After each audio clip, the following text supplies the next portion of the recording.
So in my video about my lineage has absolutely nothing to do with the promise of Abraham, this brother said that I need to go and do some research. There are ancient maps that show West Africa as the Judah land. My people sleep.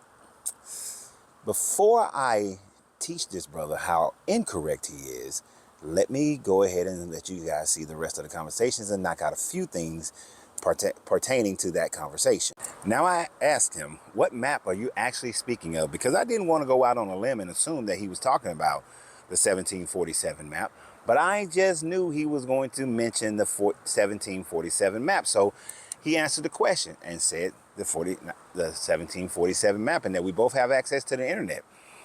But as I always tell you guys, you have to be able to use the internet with critical thinking and competence.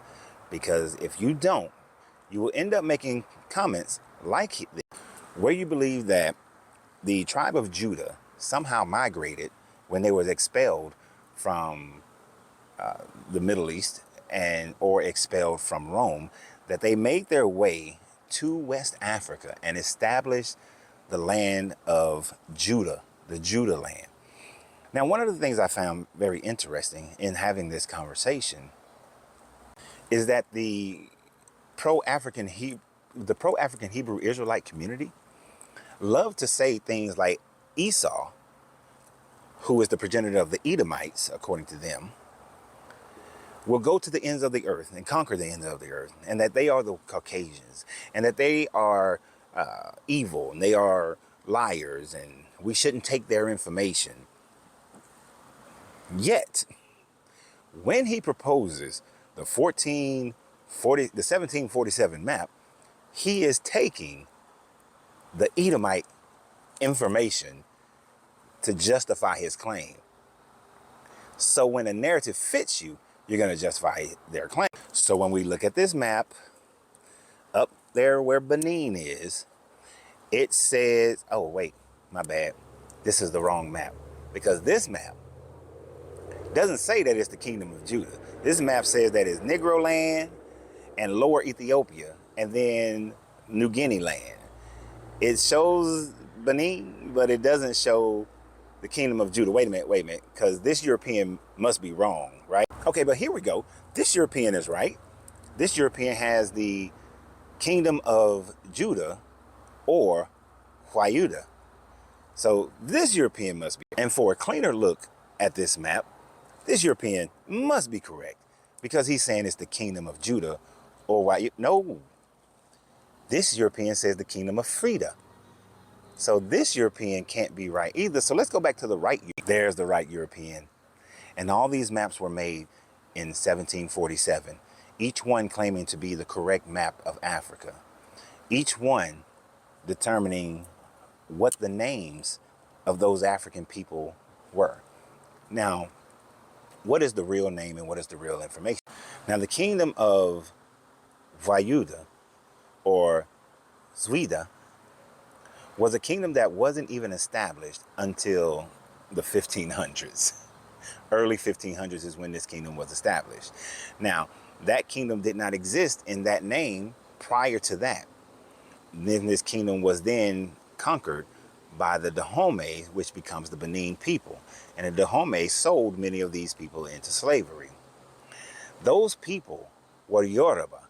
Those people practiced Voodoo.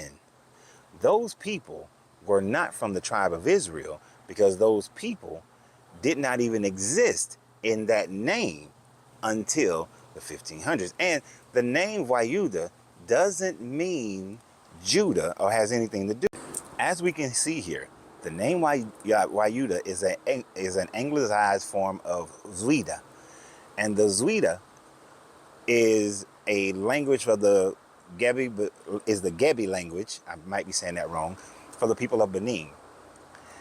It was named after a bird. The area gives its name to the native Wuda bird, and to the Wuda galley, a slave ship turned into a pirate ship owned by pirate Captain Black Sam Bellamy.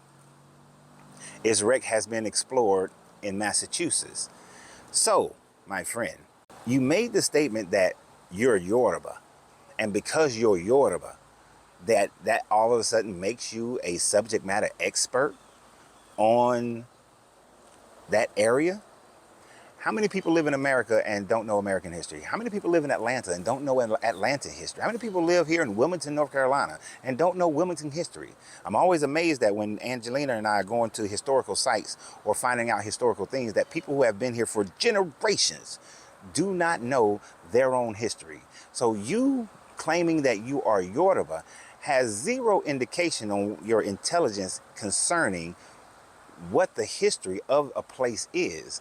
And you are accepting a map that was made by Europeans because you're Yoruba. And this map fits your paradigm of trying to claim the heritage of a people that has absolutely nothing to do with you, merely because it is the most popular religion in the world today.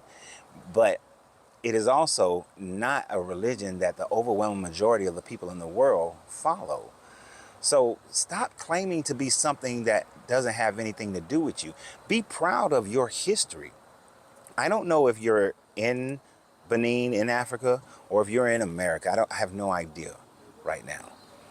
But whether or not your people were conquered by the Dahomey and sold into slavery and came to the Americas, and you are just African who of African people who were just in that land and they lost the war against the Dahomey, or if you are Yoruba and you're there and your family didn't get sold into slavery and they stayed there, but now you want to claim it because they were eventually colonized and forced into Christianity, and being a Hebrew makes you feel better and feel more confident about your ancestry.